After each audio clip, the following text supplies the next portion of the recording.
Hello guys, welcome back to our channel. Episode ആരംഭിക്കുമ്പോൾ കാണിക്കുന്നത് നെല്ലിശ്ശേരിയാണ്. ഇത്രയും ദിവസം കുഞ്ഞിൻ്റെ കാര്യങ്ങൾ നോക്കിയതും കുഞ്ഞിനെ വളർത്തിയതും ഒക്കെ തന്നെ സന്ദീപും ആതിരയും ചേർന്നില്ലേ. അതുകൊണ്ട് കുഞ്ഞിൻ്റെ എന്ത് തീരുമാനമാണെങ്കിലും അത് എടുക്കാനുള്ള യോഗ്യതയും അവർക്ക് തന്നെയാണുള്ളത്. അതുകൊണ്ട് തൽക്കാലം താനിപ്പോൾ പോകാൻ നോക്കാൻ സേതു ശിവരാമനോട് പറയുന്നു. ശിവരാമേട്ട, അത്ര പെട്ടെന്നൊന്നും തീർക്കാൻ പറ്റുന്ന പ്രശ്നമല്ല ഇത്. തുടർന്ന് സ്നേഹ പറയുകയാണ്, സ്വന്തം കുഞ്ഞ് പണക്കാരൻ്റെ വീട്ടിൽ ജീവിക്കണം എന്നല്ലായിരുന്നോ നിങ്ങളുടെ ആഗ്രഹം? നിങ്ങളുടെ ആഗ്രഹം ഇപ്പോൾ സാധിച്ചല്ലോ. അതുകൊണ്ട് കുഞ്ഞെന്താണെങ്കിലും ഇനി ഇവിടെ കഴിഞ്ഞോളും. നിങ്ങൾ പോകാൻ നോക്ക്. സാറേ, കാത്തിരിക്കാൻ ഞാൻ തയ്യാറാണ്. ഇപ്പോൾ ഈ കുഞ്ഞു മാത്രമാണ് എൻ്റെ ആകെയുള്ള പ്രതീക്ഷ. കുഞ്ഞിനെ ഞാൻ എന്താണെങ്കിലും കൊണ്ടുപോകുന്നൊന്നുമില്ല. പക്ഷേ എന്നെ കുഞ്ഞിനെ ഒന്ന് എടുക്കാൻ മാത്രം അനുവദിക്കണം.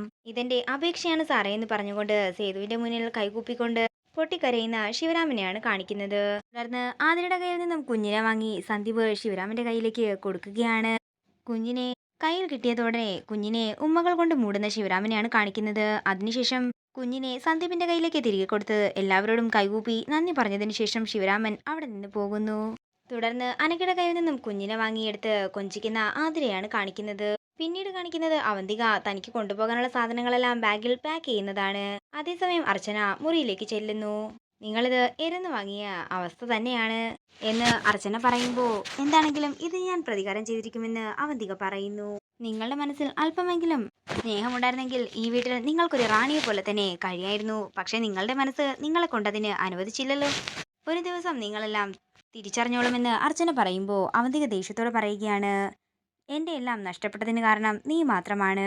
ഇതിന് എനിക്ക് നിന്നോട് പ്രതികാരം ചെയ്യണമെന്ന് അവന്തിക പറയുമ്പോൾ, എനിക്ക് നിങ്ങളോട് സഹതാപം മാത്രമേ ഉള്ളെന്ന് ഗുഡ് ബൈ എന്ന് പറഞ്ഞുകൊണ്ട് അർച്ചന തിരിഞ്ഞു നടക്കുന്നു.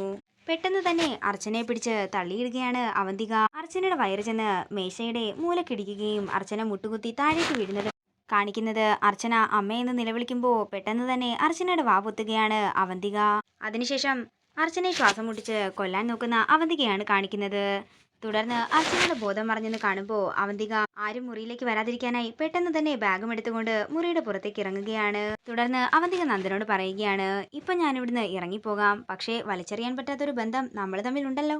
ഈ താലി ഞാൻ നിങ്ങളെ ഡിവോഴ്സ് തന്ന് സ്വതന്ത്രനാക്കുമെന്ന് എന്താണെങ്കിലും നിങ്ങൾ കരുതണ്ട. ഞാനിവിടുന്ന് ഇറങ്ങിപ്പോയ ഉടൻ തന്നെ നിങ്ങളുടെ ആ ഡോക്ടർ കാമുകിയെ വിളിച്ച് ഇതിന്റെ അകത്ത് കയറ്റി താമസിപ്പിക്കാമെന്നും നിങ്ങൾ കരുതണ്ട. എനിക്ക് ജീവനുണ്ടെങ്കിൽ ഞാനതിന് സമ്മതിക്കില്ലെന്ന് അവന്തിക പറയുമ്പോൾ ആടി എഴുന്നേറ്റുകൊണ്ട് സേതു പറയുകയാണ്, പിടിച്ച് പുറത്താക്കടാ അവളെ. ഇത് കേൾക്കുന്ന നന്ദൻ അവന്തികയുടെ കയ്യിൽ പിടിച്ച് ബലമായി പുറത്തേക്ക് കൊണ്ടുപോയി പുറത്തേക്ക് തള്ളിയിടുന്നതാണ് കാണിക്കുന്നത്. അതിനുശേഷം സന്ദീപ് നന്ദന്റെ കയ്യിലേക്ക് അവന്തികയുടെ ബാഗ് കൊടുക്കുമ്പോൾ അതും നന്ദൻ ദൂരേക്ക് വലിച്ചെറിയുന്നു. വലിച്ചെറിയാൻ പറ്റുന്ന ബന്ധം മാത്രമേ നമ്മൾ തമ്മിലുള്ളൂ. പിന്നെ നിന്റെ കഴുത്തിൽ കിടക്കുന്ന താലി അത് ഞാൻ നിയമപരമായി തന്നെ ഊരി വാങ്ങിക്കോളാം. ഇറങ്ങിപ്പോകാൻ നോക്കാൻ പറഞ്ഞുകൊണ്ട് നന്ദനും സന്ദീപും ദേഷ്യത്തോടെ അകത്തേക്ക് കയറി കഥ കടക്കുന്നതാണ് കാണിക്കുന്നത്. തുടർന്ന് തന്റെ ബാഗും എടുത്തുകൊണ്ട് നെല്ലിശ്ശേരിയുടെ പടിയിറങ്ങുന്ന അവന്തികയാണ് കാണിക്കുന്നത്. അവന്തിക ഇറങ്ങിയ ഉടൻ തന്നെ സെക്യൂരിറ്റി ഗേറ്റും അടയ്ക്കുന്നു. പിന്നീട് കാണിക്കുന്നത് തന്റെ തുണികളെല്ലാം പാക്ക് ചെയ്തുകൊണ്ട് താഴേക്ക് ഇറങ്ങി വരുന്ന അനഘയാണ്. ആ കാഴ്ച കണ്ട് എല്ലാവരും ഞെട്ടലോടെ നിൽക്കുമ്പോൾ ആതിര ചെന്ന് അനഘയോട് ചോദിക്കുകയാണ്, അല്ല ബാഗൊക്കെ ആയിട്ട് നീ എങ്ങോട്ടേക്കാ? എല്ലാവരും എന്നോട് ക്ഷമിക്കണം, ഞാൻ ഇവിടെ നിന്ന് പോവുകയാണ്. അതിന് നിന്നോട് ആരെങ്കിലും ഇവിടെ നിന്ന് ഇറങ്ങിപ്പോകാൻ പറഞ്ഞോ എന്ന് സേതു ചോദിക്കുമ്പോൾ അനഘ പറയുകയാണ്, ഞാൻ ഇങ്ങോട്ടേക്ക് വന്നത് എൻ്റെ ചേച്ചിയുടെ കൂടെയാണ്.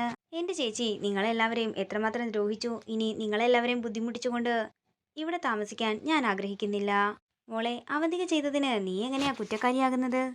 പിന്നെ മറ്റൊരു കാര്യം കൂടി, നീ ഇങ്ങോട്ടേക്ക് വന്നത് അവന്തികയുടെ അനിയത്തിയായിട്ട് തന്നെയാണ്. പക്ഷേ നീ ഇപ്പോൾ ഇവിടുത്തെ കുട്ടിയാണ്. നീ ഇവിടെ നിന്ന് എങ്ങോട്ടേക്കും പോകണ്ട. സ്നേഹം എങ്ങനെയാണോ അതുപോലെ തന്നെയാണ് ഞങ്ങൾക്ക് നീയും. ഇത് കേൾക്കുന്ന സച്ചിയും പറയുകയാണ്, അതെ, നീ ഒരു തെറ്റും ചെയ്തിട്ടില്ലല്ലോ. നീ എപ്പോഴും ഞങ്ങളുടെ കുഞ്ഞനുജത്തി തന്നെയാണ്. നിന്റെ എല്ലാ കാര്യങ്ങളും ഈ ഏട്ടന്മാര് നോക്കിക്കോളാം. നിന്നെ എന്താണെങ്കിലും ഞങ്ങളാരും ഇവിടെ നിന്ന് എങ്ങോട്ടേക്കും പറഞ്ഞു വിടില്ല. അനഘെ, നീ എങ്ങോട്ടേക്കും പോകരുതെന്ന് സ്നേഹയും പറയുന്നു. അപ്പോഴാണ് കൂട്ടത്തിൽ അർച്ചനയില്ലെന്നുള്ള കാര്യം സച്ചി ഓർക്കുന്നത്. അല്ല, അർച്ചന ഇത്ര നേരം ഇവിടെ ഉണ്ടായിരുന്നല്ലോ, പിന്നെ എവിടെ പോയെന്ന് ചോദിച്ചുകൊണ്ട് ചുറ്റും നോക്കുന്ന സച്ചിയെ കാണിച്ചുകൊണ്ട് ഇന്നത്തെ എപ്പിസോഡ് ഇവിടെ തീരുകയാണ്. വീഡിയോ ഇഷ്ടമായെങ്കിൽ മറക്കാതെ ലൈക്ക് ചെയ്യുക, ഷെയർ ചെയ്യുക, കമന്റ് ചെയ്യുക. കൂടുതൽ സീരിയൽ അപ്ഡേറ്റ്സിനായി മറക്കാതെ സബ്സ്ക്രൈബ് ചെയ്യുക.